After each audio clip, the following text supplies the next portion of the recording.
Good evening, and thank you for being here with us. My name is Joanne Frederick, and I am Board President of Stop MPRP, Inc. We gather this evening in advance of the first of PSCG's information sessions to amplify the voices of Marylanders determined to stop the proposed MPRP. I will invite each of my collaborators to say a few words in a moment. Before I do so, I want to be very clear. There is not any amount of information, nor any amount of money that can make the proposed MPRP acceptable to the people in Baltimore, Carroll, and Frederick counties. Our land, our homes, our farms, and our way of life in Maryland is not for sale. We are not for sale for high voltage transmission lines. We are not for sale to atone for unrealistic or insufficient energy policy. And we are not for sale for the sake of data centers and the profits that will accrue to technology and utility companies. We have brought together a strong and determined force whose message is clear: zero easements, zero compromise. We collectively owe it to ourselves and to all of our neighbors to demand better solutions and better policy. We cannot allow the proposed MPRP to set a precedent.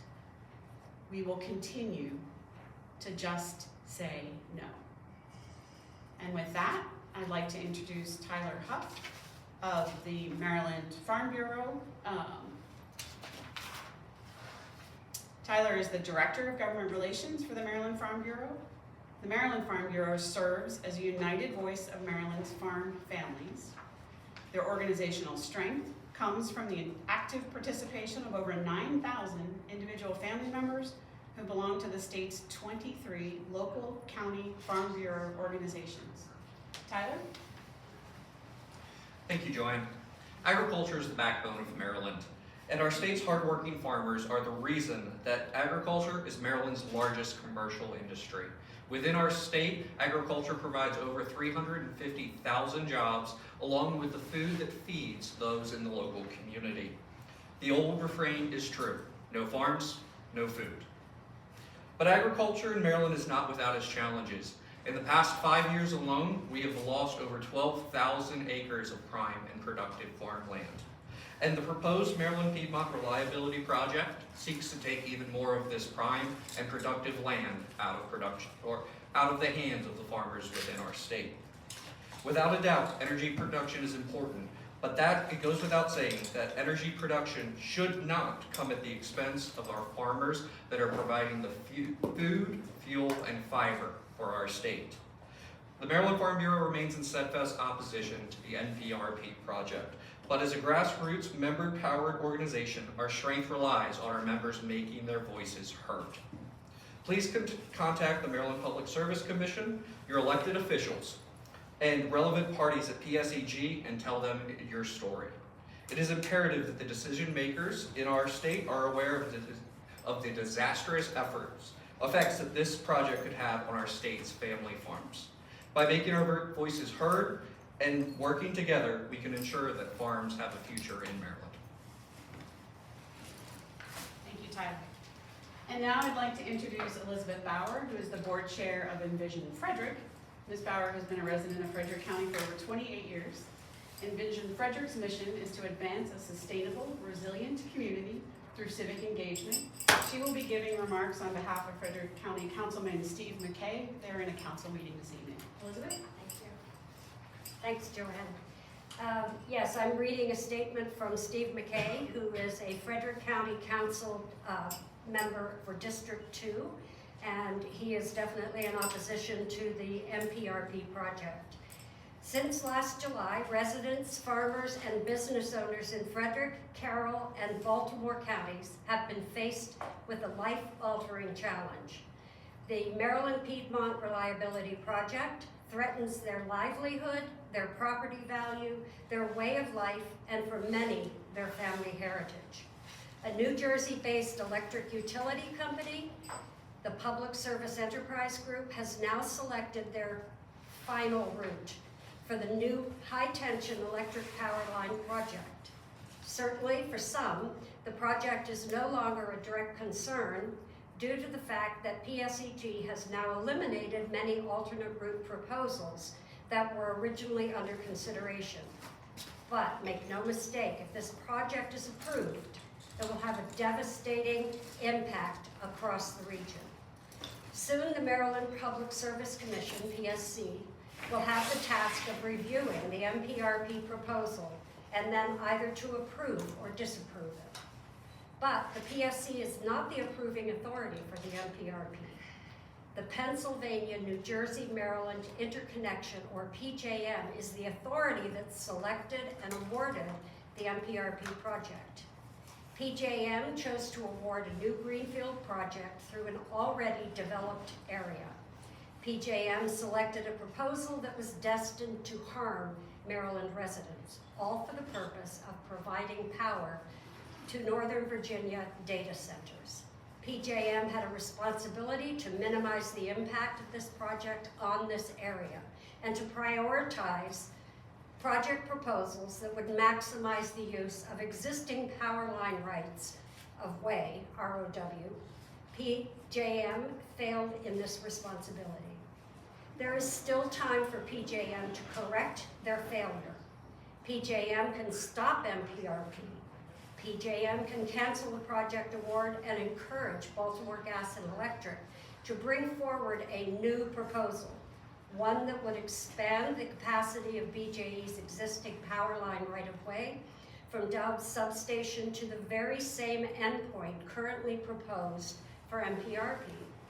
A few months ago, when faced with intense public opposition in Loudoun County, this is exactly what PJM did there.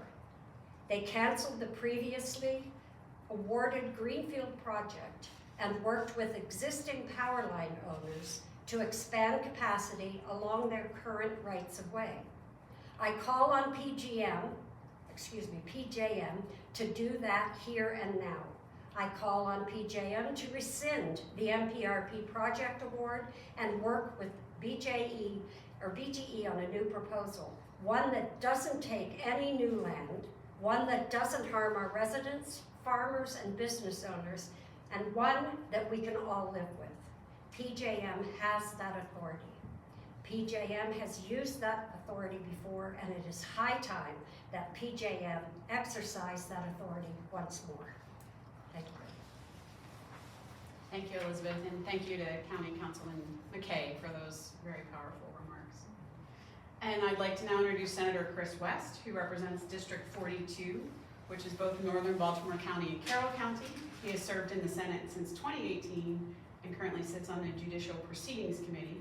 Senator West has been a strong leader and a vocal voice in supporting the bipartisan solutions to stop the MPRP. And we'll hear from Senator West now. Thank you, Joanne, and thank you for your leadership on this effort. It's hard to imagine any organization that has started from scratch that's become as impressive and as powerful as this organization founded by this lady. We all owe her an enormous debt of gratitude. Now, I didn't know anything about this until earlier this summer, and I have made myself into a quick learner. It turns out that there are really two issues here. One issue is this proposed new power line. Another related issue, however, is the fact that the state of Maryland is only generating a fraction of the electricity that it needs. Both problems are related in that they're both, at least in part, and increasingly largely concerned about the growth of data centers. Nobody heard of data centers 5 years ago.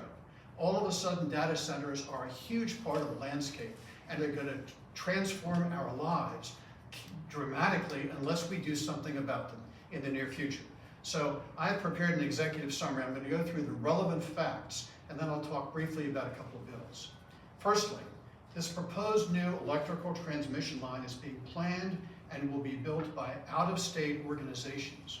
There's been no Maryland buy-in on this line. Second, none of the electricity to be transmitted along the new line is needed in Maryland. It will all go to Loudoun County, Virginia, to power data centers in Loudoun County, Virginia. Third, Maryland will derive no benefits from the new line, but will suffer all of the harms associated with it and will have to pay for a portion of the costs of it to boot. Fourth, alternatives to the new line have not been considered, as PSEG has a signed contract to build the new line and is uninterested in possible alternatives to the new line which it has signed a contract to build. Fifth, if the Maryland Public Service Commission issues a certificate of need and convenience enabling PSEG to proceed forward to build the new line, affected line owners will lose their land in eminent domain proceedings in which the quick take procedure can be employed, in which neighboring landowners will receive no compensation for the diminished value of their properties, and in which any landowner declining to accept an offer made by PSEG will have to pay for attorney's fees and court costs. Now let's switch over and talk about Maryland's electricity problem. Currently, Maryland only imports 40% of its electricity. Only 40%. Excuse me. Yes, it imports 40% of its electricity. Second, due to an executive order promulgated by Governor Moore, Maryland is fated to greatly ramp up its use of electricity in the next 10 years. And the Moore administration is encouraging the growth of data centers in Maryland that will consume vast amounts of electricity. A single data center can consume as much electricity as an entire city. This is what we're facing in the next 10 years. Due to the 2022 Climate Solutions Now Act, most of Maryland's existing electrical generating facilities are required to close within the next 10 years. Renewable energy, wind and solar, currently only provides 4% of Maryland's electrical needs. Next, no new nuclear energy facilities are being planned in Maryland. Next, by law, Maryland's utilities, which are best poised to solve our problem with the lack of electrical generating capacity, those utilities are not allowed, under the law, to own electrical generating facilities. Private entrepreneurs have no interest in investing money in Maryland to build or operate electrical generating facilities. So based on Maryland's current trajectory, it is likely that within 10 years, Maryland will be importing over 70% of its electricity. 40% today, within 10 years, 70%. Now you may say, why don't we just import the 70%? Well, there's a three-part answer to that. First of all, if we start importing more electricity than we currently are, we're going to need more transmission lines to bring all that electricity to Maryland. So this line that's so controversial now is just the first of a whole series of lines that will be required in order to supply Maryland with out-of-state electricity that we need. Secondly, other states are doing the same thing Maryland is doing.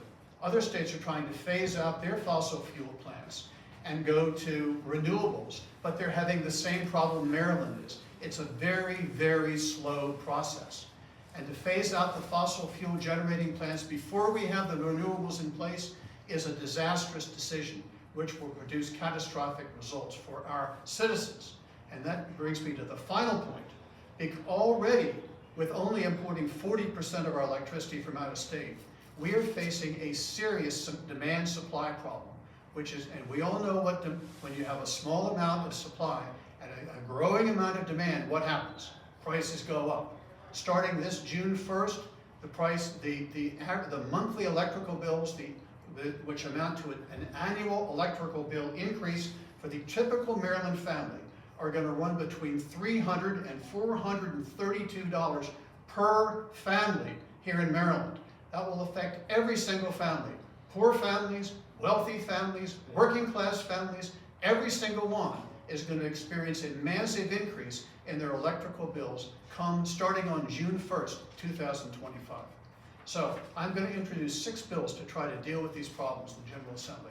The first is to get all the smartest people, the most experienced people in this area together in a room, 22 of them, including representatives of the Baltimore Gas and Electric Company and the other utilities, PJM, PSEG, all these organizations that really know this stuff.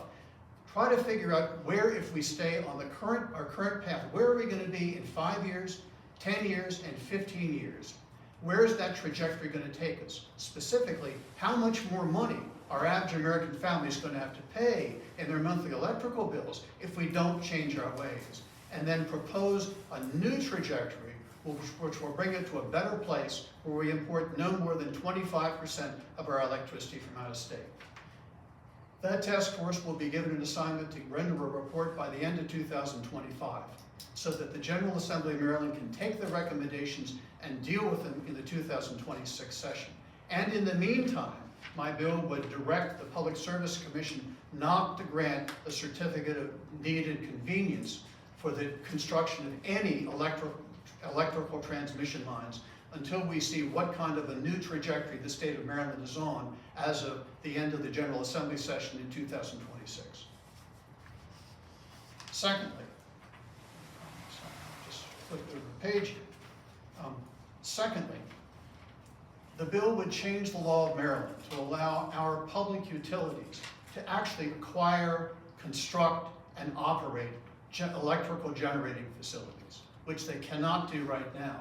They're the ones best poised to solve this problem quickly. There are a bunch of facilities that are being closed down that burn coal and burn oil that could easily be converted to natural gas. Our utilities have the capacity to do that because they control the natural gas lines which run close to those facilities. They could link them up to natural gas, convert the facilities to natural gas facilities quickly so that we can get something done to solve this problem fast rather than waiting a long period of time. Thirdly, a bill to be called the Climate Solutions Now Act Amendment for temporary natural gas generation. At the moment, the Climate Solutions Now Act requires all natural gas facilities to close down.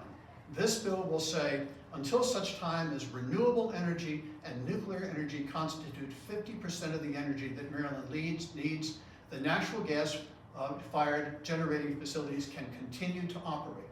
Once we get to that 50% level, the Public Service Commission is directed to work with the utilities that are operating the natural gas facilities to slowly ratchet them down to ultimately close, even as the renewables and the nuclear ramps up, so we don't have a situation where we're without electricity here in Maryland. A fourth bill, called the Data Center Energy Independence Act. Any new data center to be built in Maryland that's going to use more than 20 megawatts of electricity will be required to co-locate its own generating facility and generate its own electricity, so it won't be taking it down off of the grid and depriving Maryland residents of the electricity we need in our daily lives. Another bill called the Electrical Grid Optimization and Expansion Act. In the future, when any organization comes in and wants to build a new electrical transmission line, the Public Service Commission is directed to do an elaborate study of all reasonable alternatives to building a new line. How can we optimize the existing transmission resources?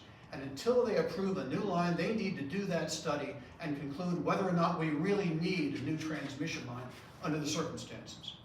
And finally, the Eminent Domain Improvements Act. Change our Maryland eminent domain law in 3 respects. Number 1, no quick take will be permitted for construction of electrical transmission lines. Secondly, if an electrical transmission line is approved and is going to go through, and the offer that is made to the landowner of the amount of money that are going to get paid for taking their land, if the landowner rejects that offer and takes them to court and wins the case in court, the attorney's fees and the court costs incurred by the landowner ought to be paid by the condemning organization.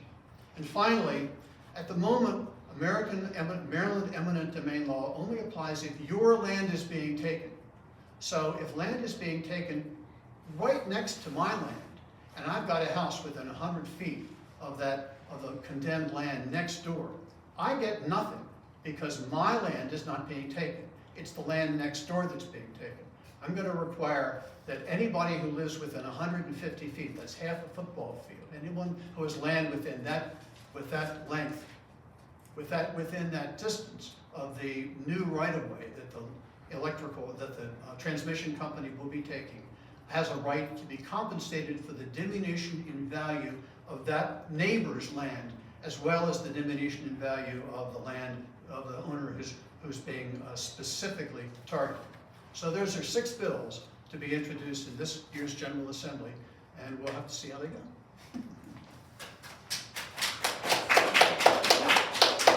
Senator Rice. You know, as we've gone through this terrible process, there have been moments of hope, and that is one of them. And I appreciate you for stepping up so strongly and bringing to us legislation that will help protect us. At this point, we are ready to conclude, though I'm happy to take any questions from members of the press if you have them, or my panel would be happy to take questions as well. Where's Governor Moore on any of these particular initiatives? The governor has seemingly remained relatively silent throughout this process. Has your group received any sort of contact from the governor's office? I have not received any direct outreach from the governor's office. I don't want to speak for my colleagues. We have not. I did meet with a member of governor's energy policy team some months ago now. But I think we would all agree that we are anxiously awaiting for Governor Moore to step up and stand beside the citizens of Maryland to stop this destruction.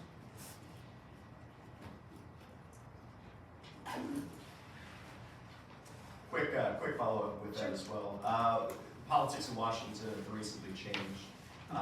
The Trump administration has signaled that they are less accepting of green energy projects, and particularly, as the senators mentioned, that has kind of driven projects like the Maryland Piedmont project. Should the federal government get involved, and should regulation change to prohibit this kind of sweeping process that we've seen here? So Gary, any time of transition is always fraught with assumptions and what will and won't happen. The bottom line is we don't know. I would contend that there is reform that could and should happen at the federal level that looks differently at how we hold states accountable for creating their own energy and having resource adequacy, and then look at how we transmit energy from the places that it's generated to the places that it's needed. There are ways to do this better. Of that we are sure, and we call on any elected official to explore those ways and help us implement them in the future. And you're confident there are ways to do it better without taking land or endangering residents? We are confident there are ways to do this without taking land and endangering residents. We have a number of experts, including retired FERC engineers and scientists, that are advising our organization on those ways. I have an email that came in a few hours ago about all the different upgrades that could be made to the existing system in Maryland that would eliminate the need for this project. And again, we owe it to ourselves and to one another to fully explore every single one of those and optimize our existing assets before we take a piece of land from a farmer or a homeowner. Anything else? Okay, thank you all. Thank you very much.